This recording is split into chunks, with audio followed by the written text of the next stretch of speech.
Assalamualaikum warahmatullahi wabarakatuh. Berjumpa lagi di channel Ngaji Ringan. Nah teman-teman, sekarang kita berada di materi ke-113, yaitu sebab-sebab tumbuhnya kejahiliahan bagian 1. Makna jahiliyah. Umar bin Khattab radhiyallahu anhu berkata, Innama tunqadu auraul Islam urwata Ida nasa'a fil Islam malam ya'rif al jahilin. Sesungguhnya ikatan Islam itu hanyalah akan terurai satu persatu apabila di dalam Islam muncul orang yang tidak mengetahui perkara jahiliyah. Ungkapan Umar di atas adalah peringatan bagi umat Islam sepanjang zaman agar mewaspadai kejahiliahan yang dapat memusnahkan agama. Kita hendaknya memahami dan mengenal apa itu jahiliyah agar mampu menjaga agama ini dari hal-hal yang dapat merusaknya cepat atau lambat.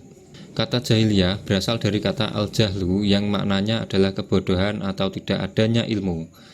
Adamul ma'rifah. Kata jahiliyah awalnya merujuk pada situasi dan kondisi bangsa Arab sebelum kedatangan Islam. Mereka tidak mengenal Al-Khaliq dengan benar, tidak tahu bagaimana beribadah padanya, serta tidak mengenal syariat atau pedoman hidup yang sebenarnya. Namun jahiliyah juga bisa berupa sifat yang ada pada seseorang yang sudah memeluk Islam.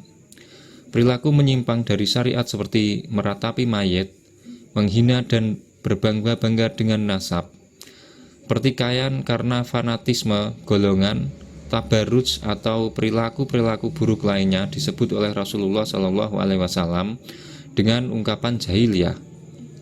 Mengapa masyarakat pra-Islam terjerumus kepada perilaku jahiliyah? Di antara sebab-sebab munculnya kejahiliahan pada mereka diantaranya adalah hal-hal berikut ini.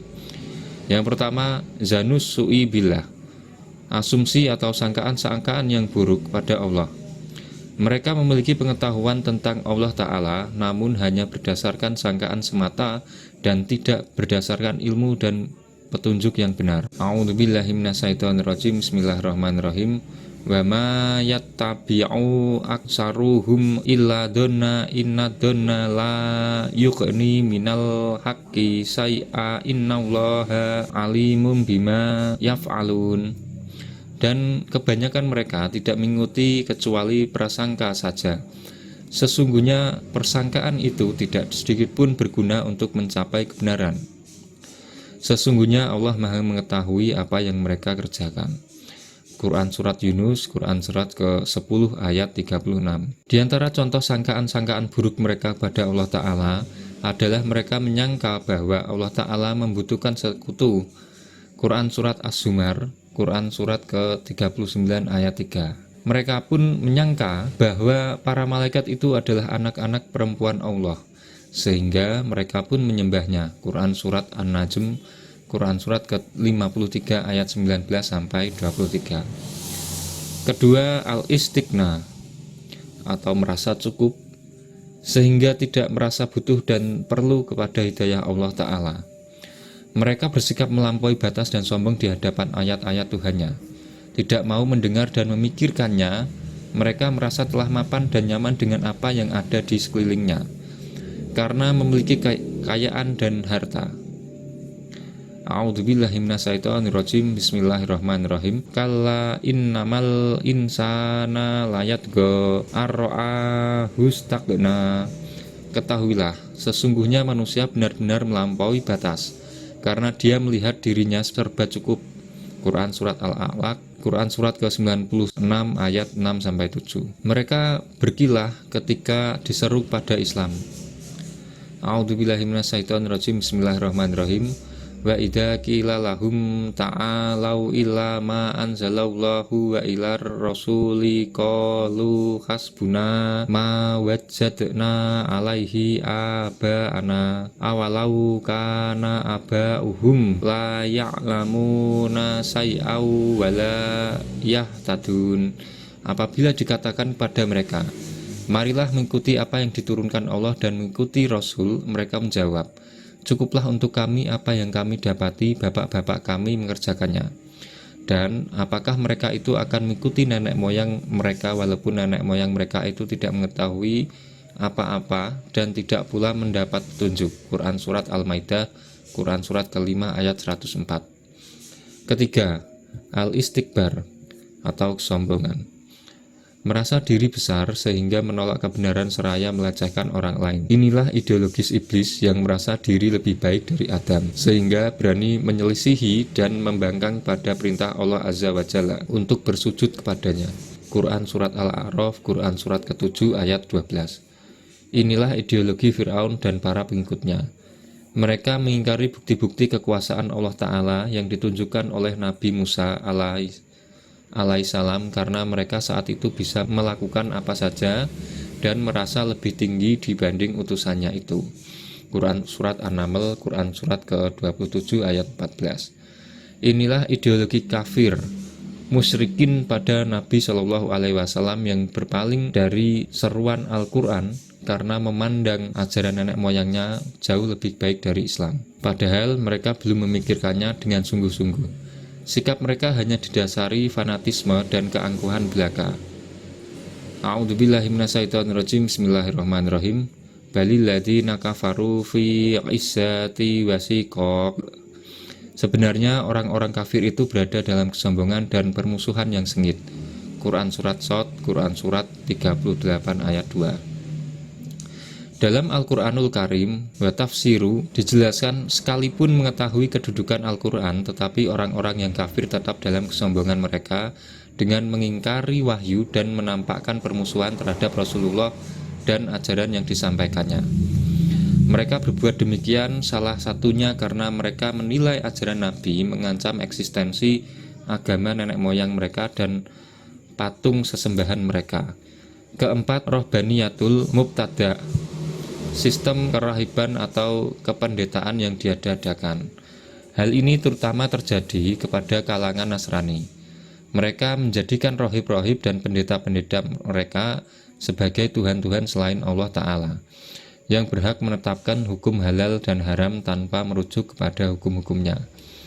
Mereka mengharamkan apa-apa yang dihalalkan Allah dan menghalalkan apa-apa yang diharamkannya. Sistem kerohiban dan kependedaan ini menggiring mereka kepada kejahiliahan dan semakin menjauhkan mereka dari ajaran yang benar. Kelima, al-ahwa atau hawa nafsu yang diperturutkan. Allah Ta'ala menjelaskan ahlul ahwa tersebut dengan firman-Nya. A'udzubillahi minasyaitonirrajim. Bismillahirrahmanirrahim. Afara'aita manita khoda ilahahu hawahu wa adallahu lahu ala ilmi wa khotama ala sam'ihi wa qalbihi wa ja'ala ala basorihi ghisa watang paman yahdihi mim ba'dillah afala tadakkarun. Maka pernahkah kamu melihat orang yang menjadikan hawa nafsunya sebagai Tuhannya dan Allah membiarkannya berdasarkan ilmunya, dan Allah telah mengunci mati pendengaran dan hatinya dan meletakkan tutupan atas penglihatannya. Maka siapakah yang akan memberinya petunjuk sesudah Allah membiarkan sesat? Maka mengapa kamu tidak mengambil pelajaran? Quran surat Al-Jathiyah, Quran surat ke-45 ayat 23. Syekh Wahab Zuhaili menjelaskan ayat ini, Allah menelantarkan tidak membimbingnya menuju pengetahuan yang benar dan memilih kesesatan untuknya, serta mengunci pendengaran dan hatinya sehingga dia tidak mendengar bimbingan yang bermanfaat baginya, tidak dapat berpikir dan memahami petunjuk. Dia juga menjadikan penglihatannya tertutup sehingga tidak dapat melihat suatu tuntutan. Lalu siapa yang akan menunjukkan dan membimbingnya setelah Allah menyesatkannya? Apakah kalian tidak mengambil pelajaran? Kata man adalah isim istifham yang berfungsi sebagai nafi. Maknanya adalah tidak ada satupun yang menunjukkan.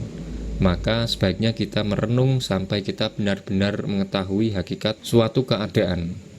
Maqatil berkata, ayat ini diturunkan untuk Harits bin Qais al-Sahmi yang merupakan salah satu orang yang mengolok-olok karena dia menyembah sesuatu sesuai hawa nafsunya. Sa'id bin Jabir berkata, ayat ini diturunkan untuk kaum Quraisy yang terkadang menyembah batu. Jika mereka menemukan sesuatu yang lebih baik, mereka mengabaikan sesuatu yang pertama dan menyembah yang akhir. Adapun yang dikunci pendengarannya dan hatinya adalah Abu Jahal. Mereka berbuat dalam agamanya sesuai dengan hawa nafsunya.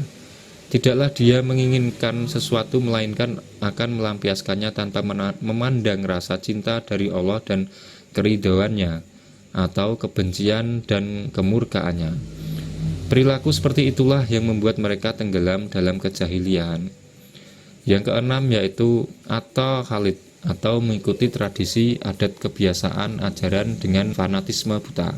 Di poin sebelumnya telah dijelaskan bahwa jika mereka diseru kepada Islam, mereka segera menolak tanpa mau memikirkannya terlebih dahulu, seraya menyombongkan diri dan taklid kepada tradisi, adat, kebiasaan, dan ajaran yang mereka dapati dari nenek moyang. Allah Ta'ala mengingatkan orang-orang yang berperilaku seperti itu dengan penghisapan dan akan terjadi kepada mereka di akhirat kelak. A'udzubillahi minasyaitonirrajim. Bismillahirrahmanirrahim. Wala taqfu ma laisa laka bihi ilm innas sam'a wal basara wal fu'ada kullu ulaika kana anhu mas'ula. Dan janganlah kamu mengikuti apa yang kamu tidak mempunyai pengetahuan tentangnya. Sesungguhnya pendengaran, penglihatan, dan hati semuanya itu akan diminta pertanggungan jawabannya. Quran Surat Al-Isra, Quran Surat ke-17 ayat 36. Itulah tadi teman-teman semuanya materi ke-113, yaitu sebab-sebab tumbuhnya kejahiliahan bagian 1. Mudah-mudahan semuanya bermanfaat. Mohon maaf bila ada kesalahan kata atau pemilihan bahasa yang kurang tepat saya akhiri. Wallahul muwaffiq ila aqwamit thoriq. Wassalamualaikum warahmatullahi wabarakatuh.